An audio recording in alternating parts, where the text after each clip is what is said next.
Alrighty, hello everyone. So we're going to continue on talking about membrane transport. But we've talked quite a bit about passive mediated transport, what we know as facilitated diffusion, and in this section we're going to be talking about active transport. The idea of an active transport is that you're moving substances against their concentration gradient. So it's a process that is overall endergonic or not favorable in terms of its thermodynamics or its overall free energy change. So it is typically coupled to an exergonic process, such as the hydrolysis of an ATP molecule. So, and again, Mr. Keyboard does not want to work.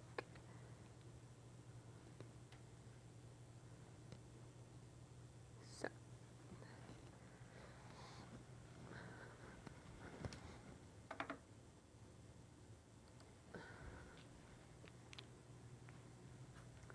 okay, so there are two different examples of active transport. Primary active transport, you're transporting a solute, right, or a substance from its high concentration, and those red dots are indicating a higher concentration of that specific substance. So it's transporting a substance from a low concentration to a high concentration. So in terms of its energetics, it is not very favorable. It's endergonic, so it is coupled to the hydrolysis of an ATP molecule. Okay, and an example of a secondary active transport is you have two different processes in this particular example, but here's a transmembrane protein. It is transporting two different substances in the same direction, so a symport. Okay, and substance S1, or the red, is going from its high concentration to its lower concentration, so it's favorable. However, substance 2, which is shown in green, is going from low concentration to high concentration, which is not favorable. But the energy of one being favorable kind of drives the other solute to pass through as well, and that is what is known as a secondary active transport. And then it also shows you this example right here, how the solute is transported out. Okay, so there are a number of different types of active transport. P-type, just like the name implies or may imply, that particular protein undergoes phosphorylation as they transport cations. There is an F-type and a V-type that is similar, but one occurs in plants, and one typically is found in the mitochondria and bacterial membrane and is used to synthesize ATP, right? And then we have the A-type, which transports different anions across the membrane. And then we have the ABC transporter, which transport a wide variety of substances, right? Smaller solutes, amino acids, proteins, okay, drug molecules.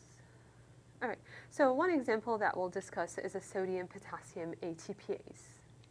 It is composed of two different subunits, an alpha subunit and a beta subunit.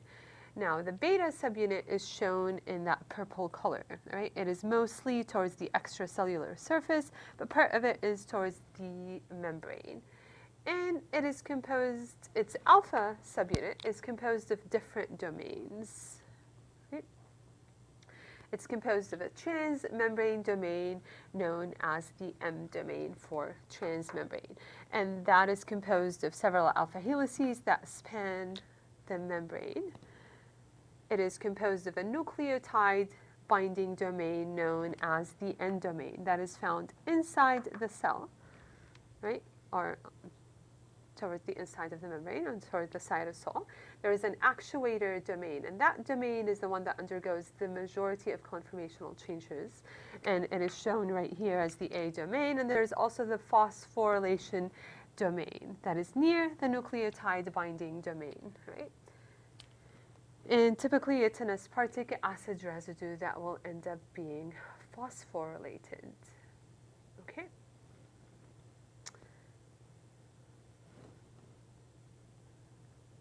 Not sure. Oh, there we go.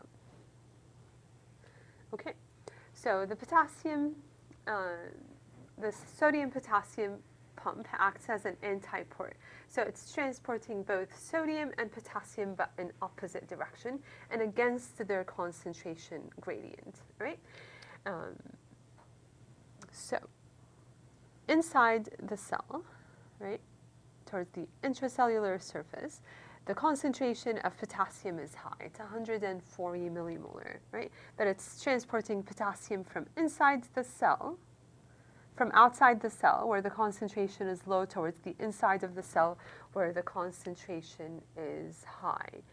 And at the same time, it's transporting potassium from its low concentration to its high concentration. So it's an example of an active transport against the concentration gradient, right? So it's generating this charge separation across the membrane. All right. So this whole process takes place by the phosphorylation of a specific aspartic acid residue in the phosphorylation domain, which is near the nucleotide binding domain, right? And ATP phosphorylates that specific aspartic acid residue only when sodium is bound. So we're going to take a look at this figure more closely. All right.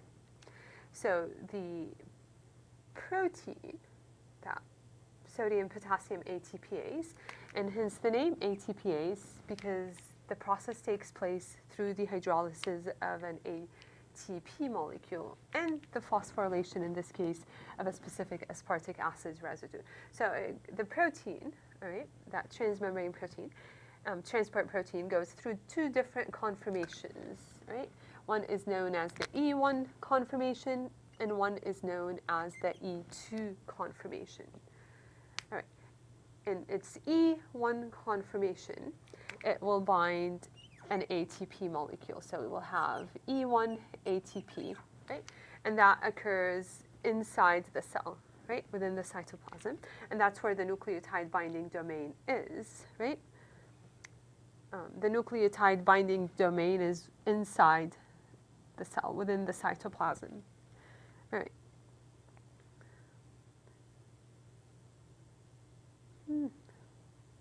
Okay, so it will bind ATP, and then once the ATP is bound, and only once ATP is bound, or as ATP is bound, then it would bind sodium, right?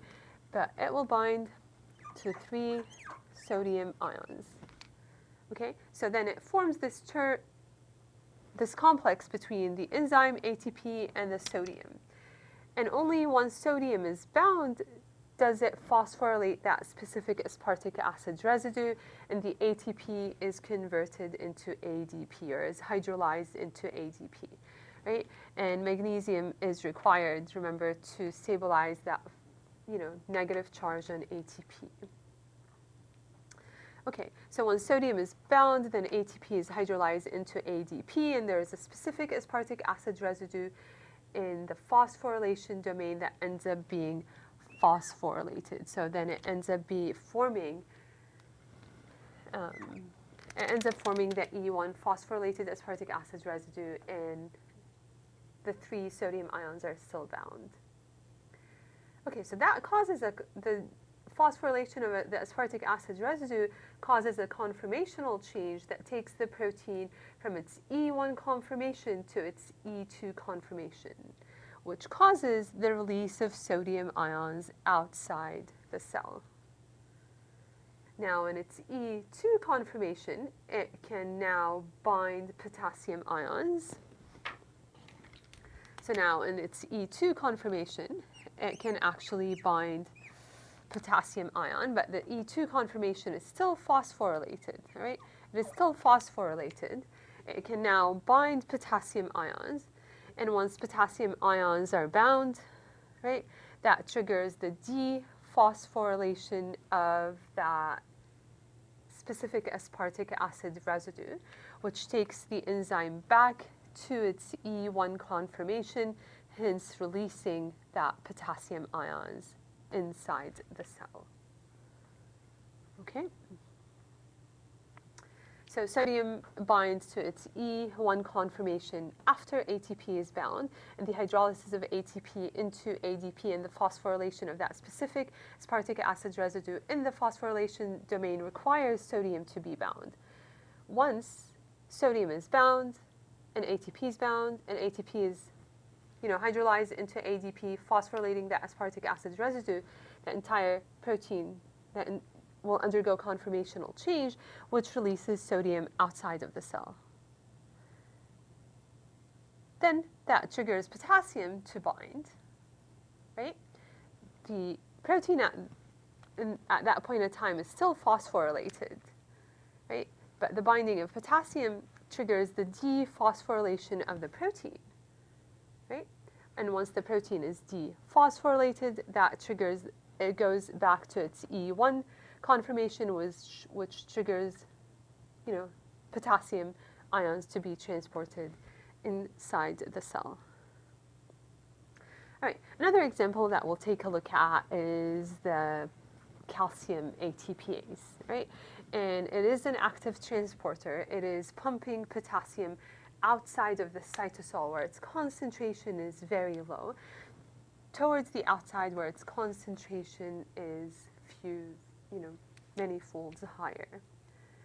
All right, but it's pumping 2 potassium ions outside of the cell at the same time that it's also transporting 3 protons inside of the cell. And just like the sodium-potassium ATPase, it goes through different conformations. Okay, so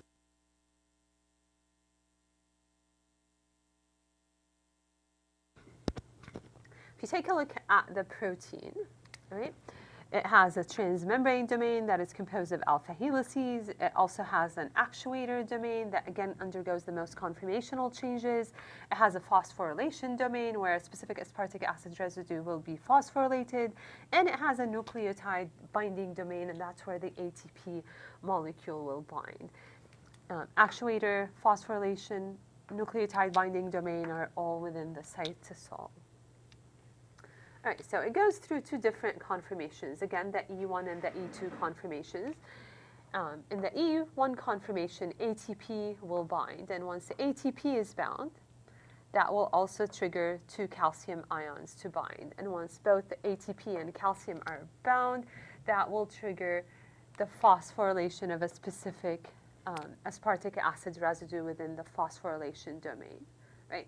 Then it forms this enzyme calcium, right? This binary complex where the aspartic acid residue is phosphorylated, and that causes a conformational change, releasing calcium outside of the cell, right?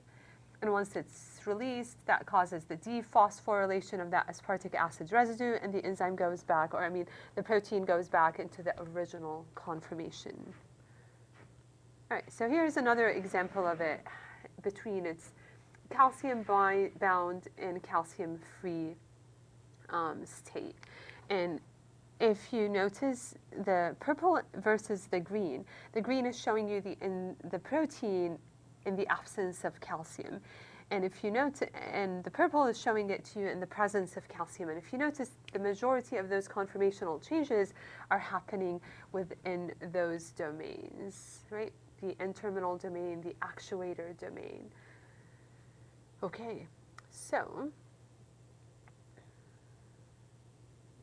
it has an E1 conformation, and in its E1 state, it will bind ATP in the nucleotide binding domain, as well as 2 calcium binding domains within it will bind to calcium within the transmembrane. And as ATP and calcium bind, that triggers the phosphorylation of a specific aspartic acid residue in the phosphorylation domain. And once it is phosphorylated, that will trigger conformational change within the protein that causes the release of calcium. And then if you notice, the actuator, phosphorylation, and nucleotide domain will separate from one another, and then it will go back into its original conformation. So the E2 conformation is bound to calcium, and a specific aspartic acid residue is phosphorylated. So now we'll talk about ABC transporters that transport a number of different substances across the membrane. They are also responsible for drug resistance. And one example is P-glycoprotein, right? That has 4 different domains. It has 2 highly conserved cytoplasmic domains that are also nucleotide binding domains, both of which can bind ATP, right? And it has those 2 transmembrane domains that are composed mainly of, or composed of alpha helices.